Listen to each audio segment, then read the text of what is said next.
Quiero decirle que Elisa Carrió siempre fue un huracán que no se calla ni se vende. Es la sangre profundamente republicana que corre por sus venas.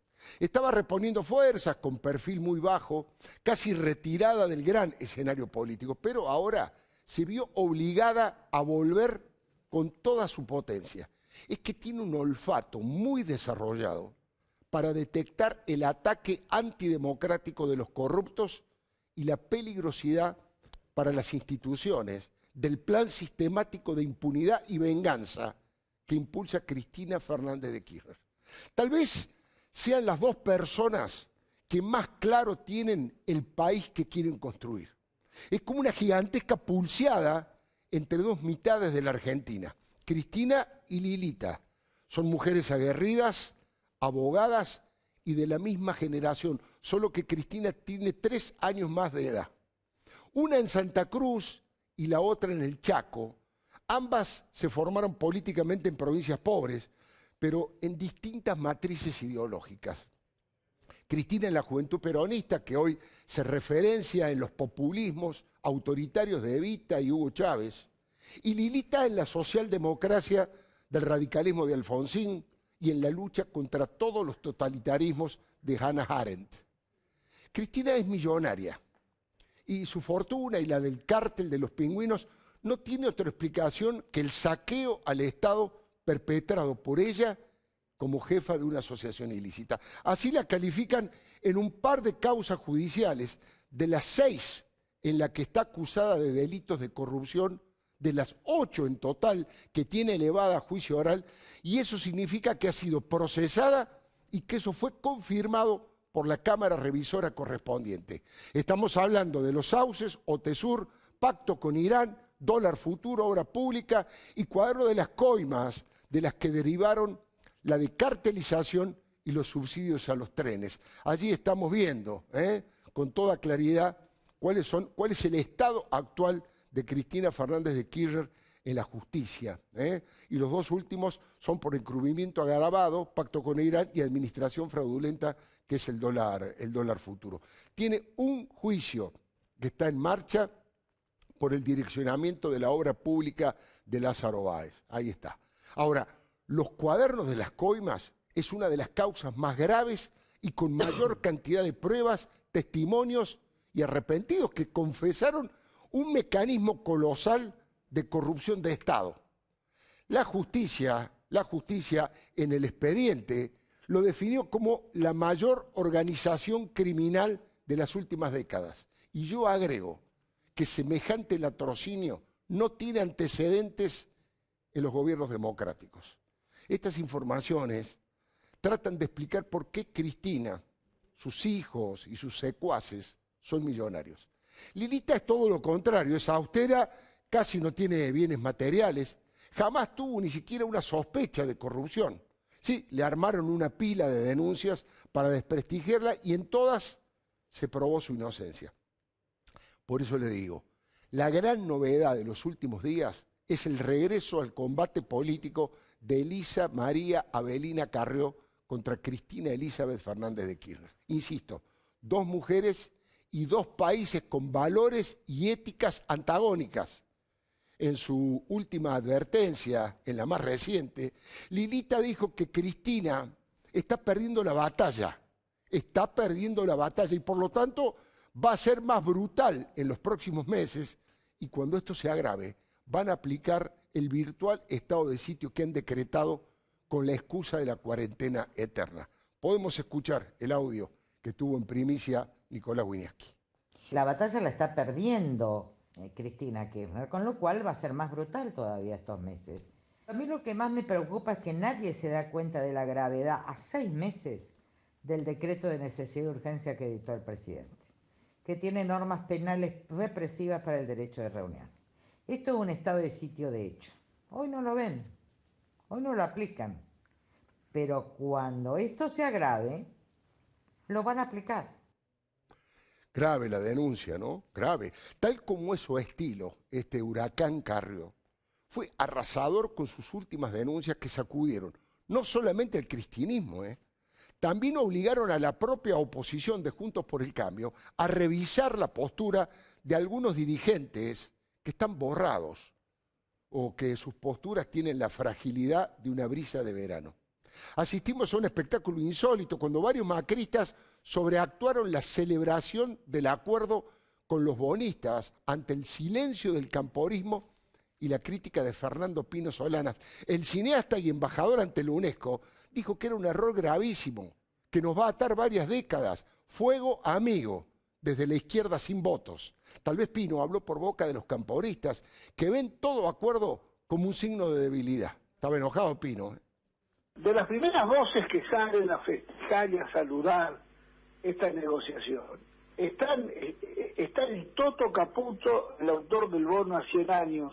Una vergüenza, el Duhovne, que no traía sus 70 o 100 millones de pesos que tiene el extranjero porque todavía no había la confianza suficiente en la Argentina. Hay que acabar es la idea de que endeudarse es un negocio o que se crece con deuda. Es un disparate. Es un disparate. Diputada Mariana Zubik, hasta aquí hay dos o tres reflexiones de la doctora Elisa Carrió. Me gustaría que profundizáramos un poco lo que han charlado ustedes, lo que opinan ustedes personalmente, obviamente, en el marco de la coalición cívica. Primero, respecto de que Cristina perdió la batalla. ¿A qué se refiere? ¿A la batalla cultural? ¿A que no tiene los 2/3 para nombrar los jueces que va a querer nombrar o el jefe de los fiscales? ¿Cuál es el criterio de que perdió la batalla Cristina? En primer lugar, la aparición de Carrió es una especie de alarma moral de la nación, ¿no? Esto que vos remarcabas recién, ¿por qué aparece Lilita? Justamente cuando se viene una embestida feroz a las instituciones de la República, Carrió lo que hace es advertirle a los argentinos y a la clase política toda que no bajen esas alarmas, ¿no?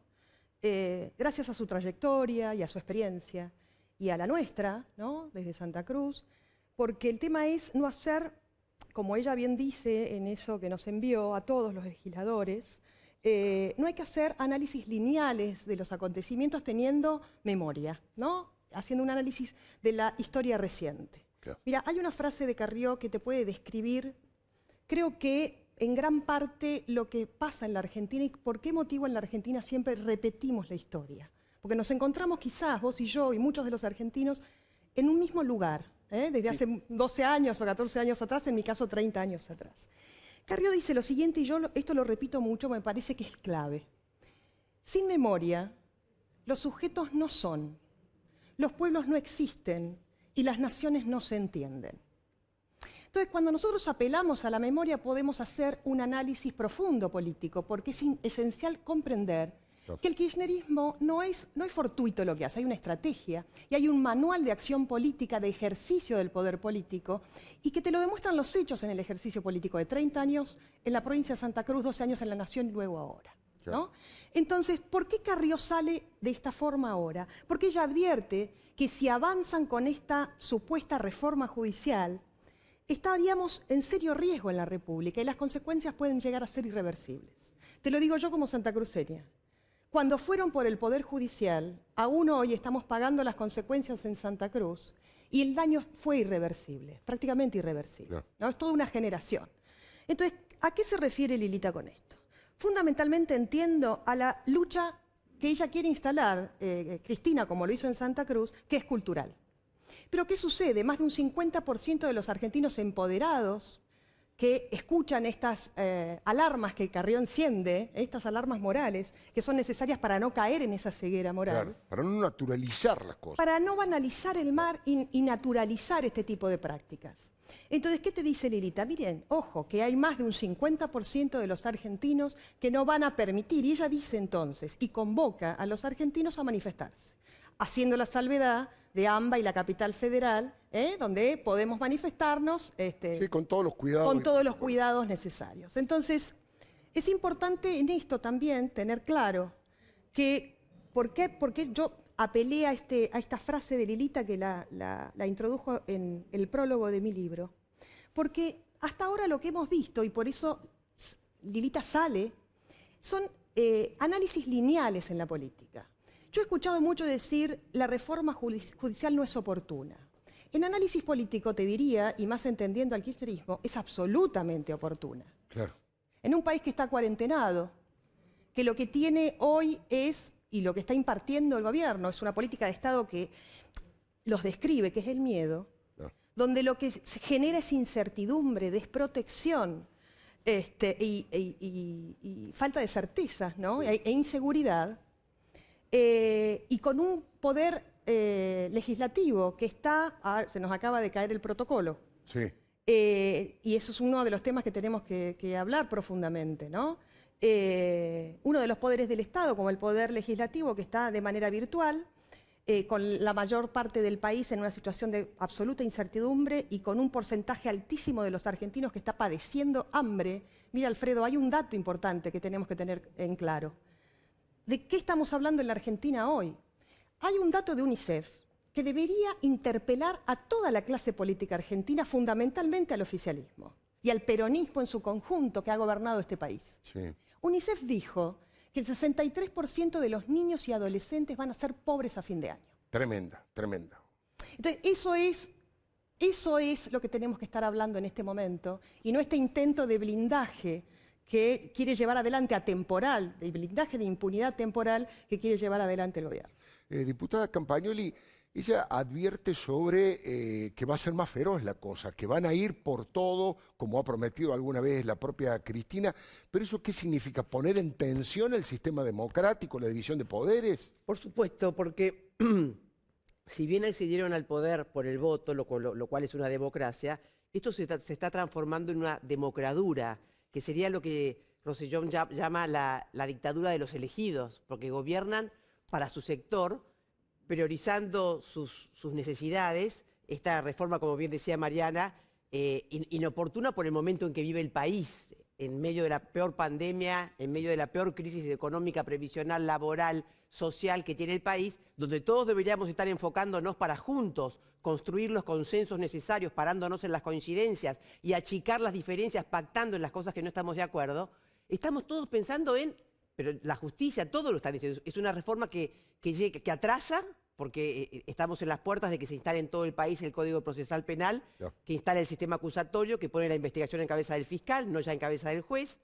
Es una reforma pretenciosa, porque dicen que es reforma judicial, pero solamente se reforma con Modoro Pi, y se crean los jugadores interior.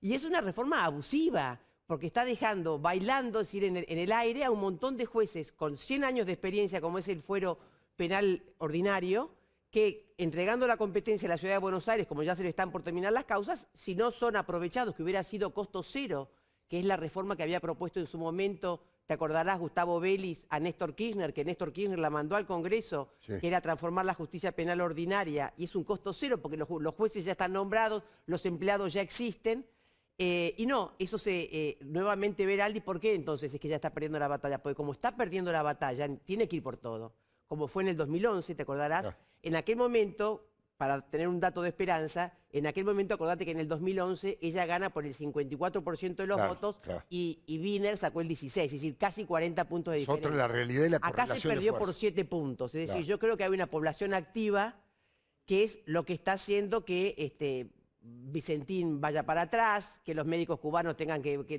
tomarse el vuelo de vuelta, que no nos hayamos ido del Mercosur. Que hayan frenado la liberación de los presos. Que hayan frenado. Eso fue el pueblo. Por eso cuando la gente me dice, ¿la oposición qué hace? La oposición somos todos. La oposición somos los legisladores conjuntamente con toda la gente que no está de acuerdo esta manera que tiene este gobierno de llevarse puestas las instituciones y a la población.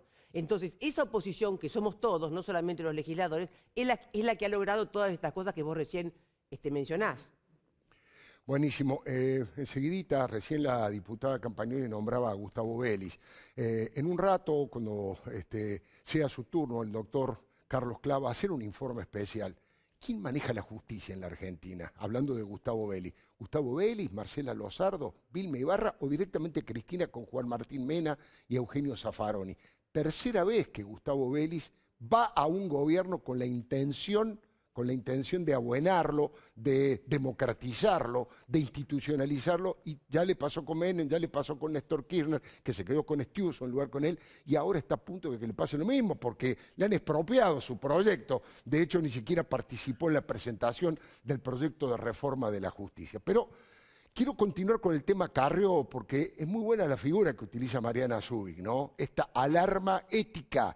Algo está pasando, ella olfatea y se da cuenta, cosa que muchos dirigentes de la oposición todavía no han advertido. Es que Carrió no se distrajo con los fuegos de artificio. Fue al hueso, sin medias tintas ni eufemismo. Llamó a las cosas por su nombre. Convocó a una resistencia pacífica por la vía del derecho.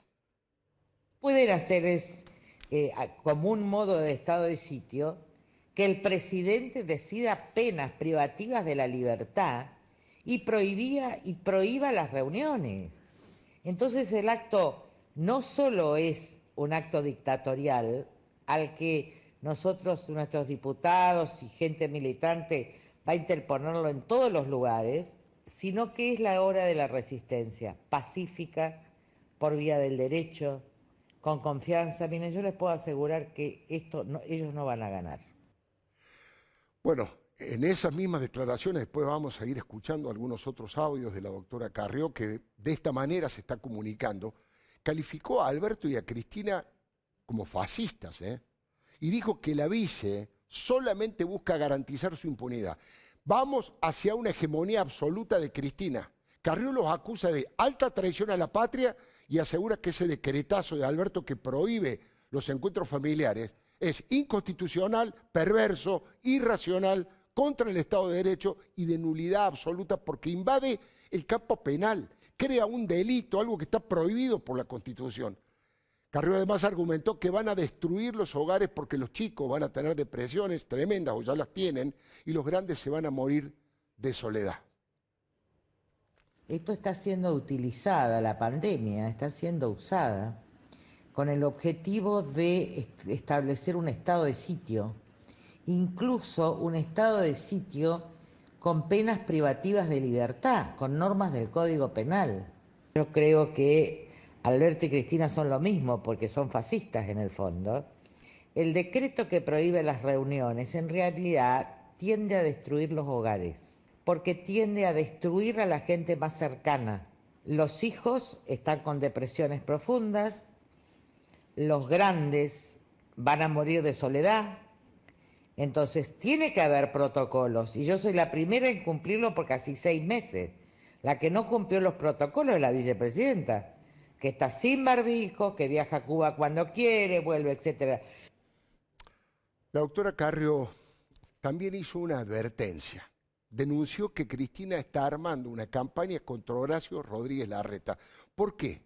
Le preocupa que el jefe de gobierno de la ciudad está primero en imagen positiva y en intención de voto en varias encuestas. Frente a esa realidad, ¿qué hizo Cristina?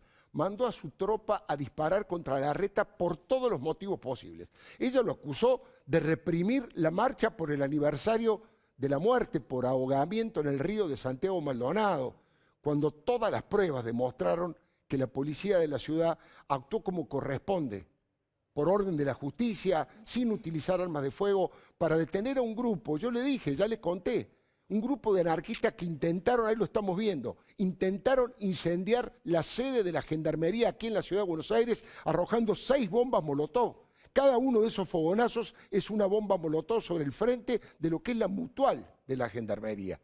Y como si esto fuera poco, sus soldados del PAMI le hicieron decir al presidente de la Nación con información falsa que los adultos mayores ya no tenían lugar en la ciudad de Buenos Aires. Una mentira tan grosera y tan fácil de desmantelar que se volvió un boomerang contra Alberto.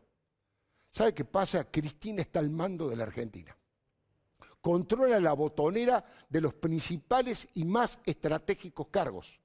La semana pasada le comenté que su gran pesadilla, la gran pesadilla de Cristina, son los banderazos y los cacerolazos, porque es lo único que no puede controlar.